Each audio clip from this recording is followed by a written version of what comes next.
Pushing হচ্ছে। Pushing মানে কি বোঝেন? ভারত থেকে লোককে জোর করে ঢুকে দেওয়া হচ্ছে বাংলাদেশে। ঠিক কবে হয়তো কেউ গিয়েছিল, তাদের আত্মীয় স্বজনরা বা ছেলে মেয়েরা কেউ ছিল, তাদেরকে ধরে এখন আবার এখানে ঢুকে দেওয়া। এতদিন এইগুলো তারা করে নাই। এখন যেহেতু আওয়ামী লীগ সরকারকে উৎখাত করা হয়েছে, যেহেতু হাসিনা ভারতে আশ্রয় নিয়েছে, সেহেতু এখন বাংলাদেশ সরকারকে চাপে ফেলার জন্য তারা সমগ্র বাংলাদেশের বর্ডারে এই পুশিং শুরু করে।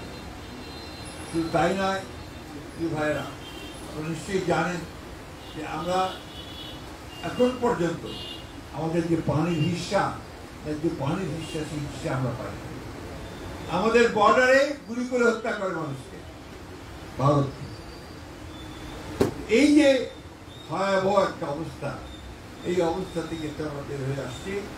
এখন আমাদের সামনে আমরা আশা করছি আল্লাহর হুকুমে লন্ডনে যে মিটিংটা হয়েছে, এই মিটিংয়ে আপনার প্রধান উপদেষ্টার সঙ্গে আমাদের নেতা জনাব তারেক রহমান সাহেবের যে আলোচনা হয়েছে, সেই আলোচনাতে একটা নির্বাচনের তারিখ আপনার ঠিক হয়েছে, যে তারিখ সময় ঠিক হয়েছে যে ফেব্রুয়ারি মাসে আপনার নির্বাচনটা হবে।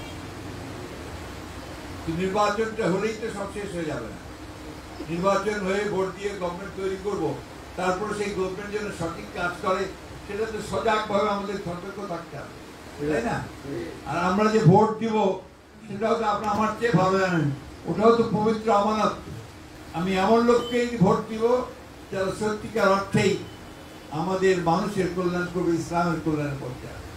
আমি একটা কথা আপনাদেরকে মনে করে দিতে চাই, কিন্তু 15 বছর আমি আপনাদের মসজিদ মাদ্রাসাগুলোতে যেতে পারি দুটো কারণে। একটি হচ্ছে যে আমাকে যাওয়ার ব্যাপারে বাধা ছিল, দ্বিতীয়ত আপনাদের কল্যাণের কথা চিন্তা করে, মঙ্গলের কথা চিন্তা করে আমি যাই। কারণ আমি যাওয়ার সঙ্গে সঙ্গে সেখানে এনএসআই, ডিজিএফআই, পুলিশের এসবি এর আগে হাজির হতো। ঠিক কিনা বলেন? এখানে নির্দেশক কেন আসছিল? এরকম সারা বাংলাদেশে এমনকি জঙ্গি সাজানো হয়েছে।